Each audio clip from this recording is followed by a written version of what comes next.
Hello दोस्तों, एक बार फिर से स्वागत है आपका अपने YouTube चैनल स्पायरेंट वर्ल्ड पे। मैं हूं आपका दोस्त शिवा खड़िया। दोस्तों, आज का जो टॉपिक है जियोमेट्री से फिर से हम पढ़ेंगे सर्कल पार्ट 2 में। मैंने पहले भी वीडियो इस पे बना रखा है, जिन्होंने नहीं देखा उसका डिस्क्रिप्शन में मैं लिंक डाल दूंगा, आप जाके देख सकते हैं। उसमें कुछ पॉइंट छूट गए थे तो मैंने सोचा उस पॉइंट को पहले कवर कर लिया जाए। ठीक है, तो चलिए देखते हैं कैसे कौन कौन से पॉइंट छूटे हुए हैं।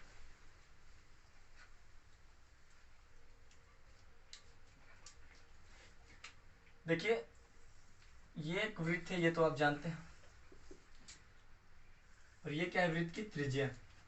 वृत्त की त्रिज्या त्रिज्या के वृत्त की परिधि पे अनंत बिंदु होता है, और अनंत बिंदु होता है तो वृत्त की परिधि पे स्थित किन्हीं दो बिंदुओं को मिलाने वाली रेखा क्या कहलाती है? वृत्त की क्या कहलाती है? जीवा। वृत्त के परिधि पे स्थित किन्हीं दो बिंदुओं को मिलाने वाली रेखा क्या कहलाती है? जीवा। ये भी आप जानते हैं। एक चीज और देखिए, यहाँ पे होता है केंद्र बिंदु। यहाँ पे क्या होता है? केंद्र बिंदु। केंद्र बिंदु से जीवा पे डाला गया लंब, केंद्र बिंदु से जीवा पे डाला गया लंब जीवा को दो बराबर भाग में डिवाइड कर देता है, यानी बांट देता है।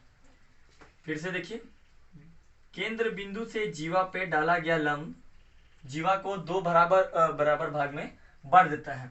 यानी अगर ये 4 सेंटीमीटर में होगा तो ये भी 4 सेंटीमीटर ही होगा। ठीक है, अब देखिए, आप ये भी जानते हैं कि केंद्र बिंदु से परिधि पर स्थित किसी बिंदु को मिलाने वाली रेखा क्या कहलाती है? त्रिज्या। त्रिज्या कहलाती है। ये बात भी आप जानते हैं, मैंने बताया भी है। और ये देखिए लंबवत है तो ये कितना का डिग्री का कोण बनेगा? 90। अब ये देखिए क्या हो गया? समकोण बन गया। एक बन गया समकोण त्रिभुज बना। ठीक है, और देखिए समकोण त्रिभुज में आप जानते हैं, बहुत पहले से आप पढ़े होंगे। समकोण त्रिभुज, एक कोई भी भुजा एक 90 डिग्री का तो क्या उनका त्रिभुज हो गया? वो हो गया समकोण। ठीक है, इसमें क्या हो गया? अगर थीटा यहाँ है तो ये हो जाएगा लंब। थीटा अगर यहाँ है तो ये लंब, अगर थीटा यहाँ रहेगा तो ये लंब। ठीक है, इसका क्या होता है? कर्ण का स्क्वायर किसके बराबर होता है? लंब के स्क्वायर और आधार के स्क्वायर के बराबर होता है। ये बात आप जानते हैं, आपने पढ़ा भी होगा। कर्ण का स्क्वायर लंब और आधार के वर्ग के योग के बराबर होता है। आप यहां से आधार का भी वैल्यू निकाल सकते हैं। ये हो गया आपका, ये आधार पे रिलेटेड फॉर्मूला हो गया। ठीक है, ये बात आप जान गए। चलिए आगे देख लेते हैं।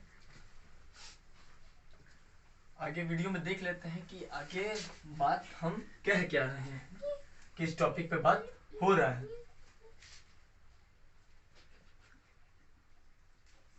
अब ये देखिए, एक वृत्त है,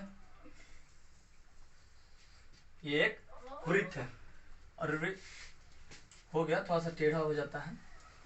ये एक वृत्त है, और वृत्त से ही एक लाइन स्पर्श करके यानी इसको छू के जा रही है। और ये जो लाइन छू के जा रही है उस लाइन को कहेंगे, उस रेखा को हम लोग क्या कहेंगे? स्पर्श रेखा। ठीक है, अब देखिए, ये देखिए, ये बनाने में तो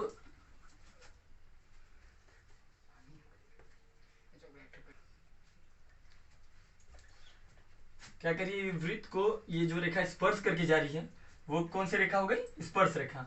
अब देखिए, यहां तो बन नहीं पाएगा। क्या करता है जो वृत्त है ना, स्पर्श रेखा वृत्त को केवल एक पॉइंट पे ही टच करता है, केवल एक ही बिंदु से स्पर्श रेखा टच करके जाएगा। ठीक है, जिस बिंदु पे स्पर्श रेखा टच करेगी उस बिंदु को बोलेंगे स्पर्श बिंदु। उसको क्या बोलेंगे? स्पर्श बिंदु कहेंगे। यानी जिस बिंदु से स्पर्श रेखा होकर जाती है उस बिंदु को क्या बोलेंगे? हम स्पर्श बिंदु बोलेंगे। ठीक है, बात आपको समझ में आ गई कि स्पर्श रेखा और स्पर्श बिंदु क्या है। चलिए आगे देख लेते हैं।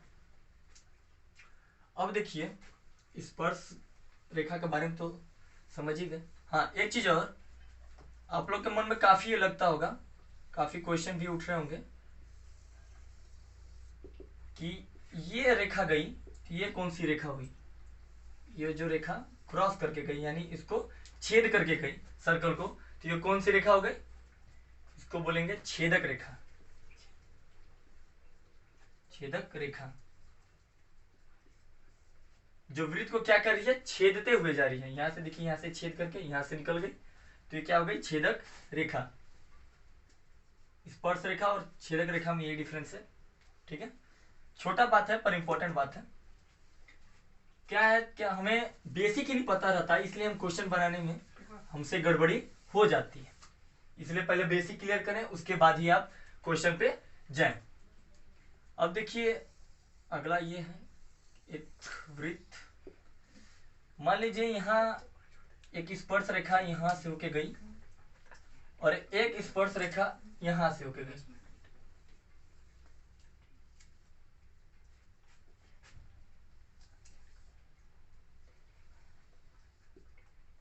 यहां से टच करती हुई गई और क्या करें, यहां से भी एक रेखा टच करती हुई।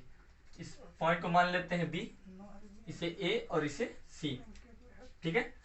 अब देखिए ये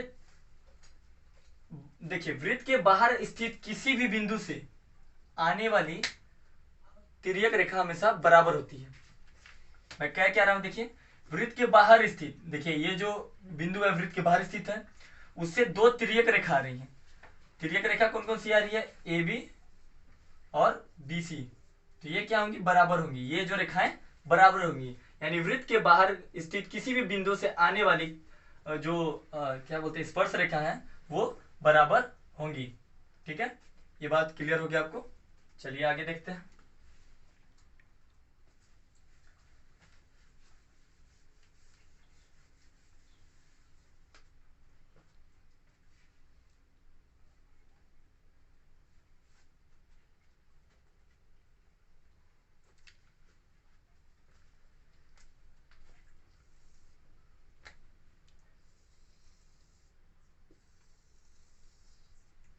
ये देखिए ये क्या है, वृत्त है, ठीक है।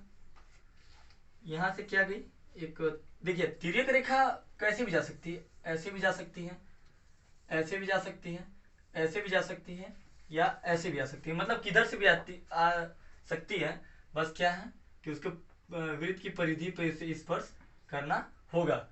वृत्त की परिधि पे स्पर्श होकर जाएगी तो क्या हो जाएगी, स्पर्श रेखा हो जाएगी।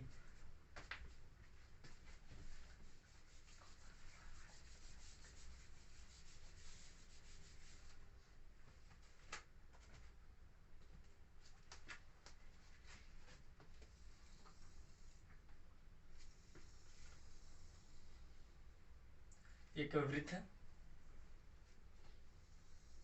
ठीक है। यहां से क्या जा रही है, एक स्पर्श रेखा जा रही है, यहाँ एक बिंदु पे स्पर्श करते हुए एक स्पर्श रेखा जा रही है।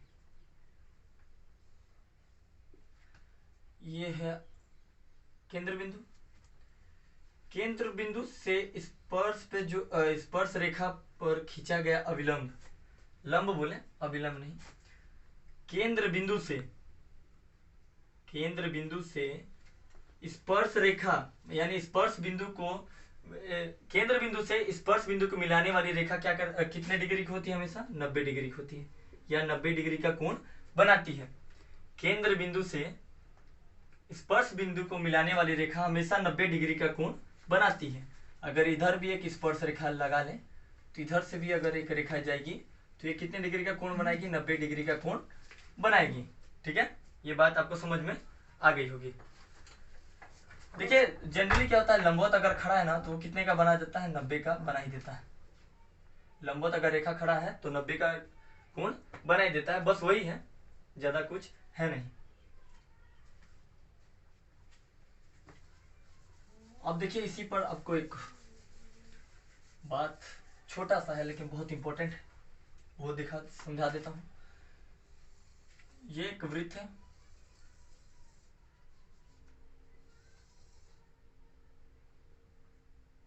एक वृत्त हो गया, यहां से स्पर्श रेखा और यहां से स्पर्श रेखा एक बिंदु पे जाके मिल रही है।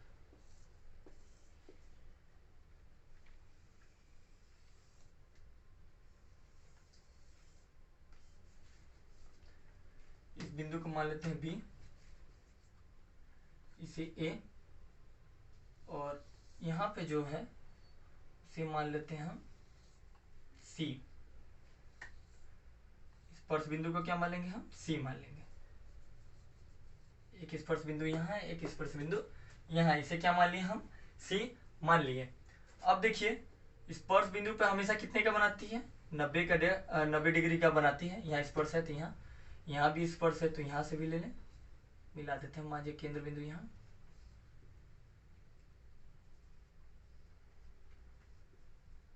ठीक है, थोड़ा तिरछा है। यहाँ कितने का बनाएगा, 90 का। यहाँ भी कितने का बनाएगी, 90 का कोण बनाएगी। ठीक है, बात अभी बताएं, केंद्र बिंदु से स्पर्श बिंदु को मिलाने वाली रेखा हमेशा 90 डिग्री का कोण बनाती है। और मान लीजिए यहाँ पे हम एक लाइन खींच दिए, ये लाइन क्या करेगी, यहाँ पे जो कोण बनेगा उसको दो बराबर भाग में डिवाइड कर देगी। ये जो रेखा है यहाँ पे जो कोण बनेगा उसे दो बराबर भागों में डिवाइड कर देगी।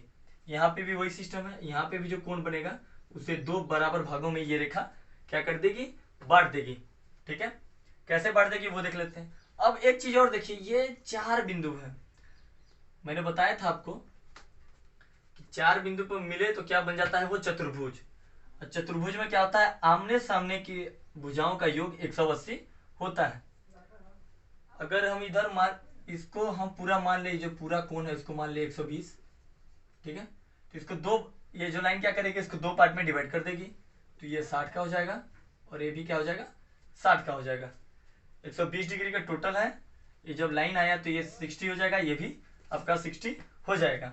ठीक है, अगर इसको मान ले पूरा, ये जो कोण है इसको मान ले हम 60,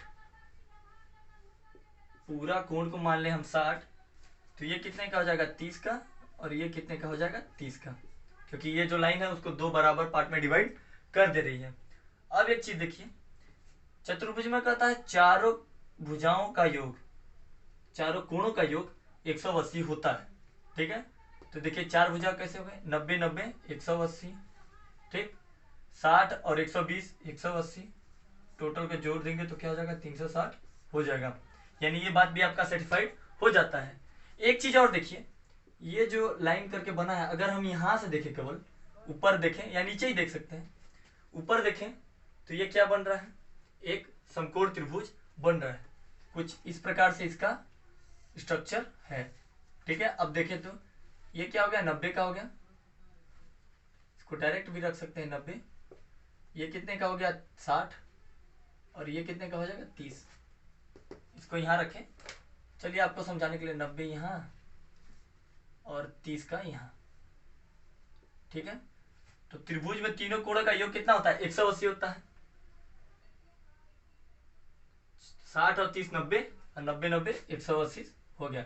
ये भी बात आपका सर्टिफाइड हो गया, त्रिभुज में तीनों कोणों का योग 180 होता है। अगर यहाँ कुछ देर के लिए भूल जाए तो ये क्या बन जा रहा है, त्रिभुज बन जा रहा है। इसमें भी तीनों कोणों का योग 180, अगर इसको भी भूलें तो ये भी क्या बन जा रहा है, त्रिभुज बन जा रहा है। इसमें भी तीनों कोणों का योग 180 बन रहा है। मुझे आशा कि आपको ये वीडियो पसंद आएगी। अगले वीडियो में हम डिस्कस करेंगे कि जो मैंने टॉपिक आपको पढ़ाया है उस टॉपिक पे क्वेश्चन कैसे आते हैं। ठीक है, तब मिलते हैं अगले वीडियो में, तब तक के लिए जय हिंद।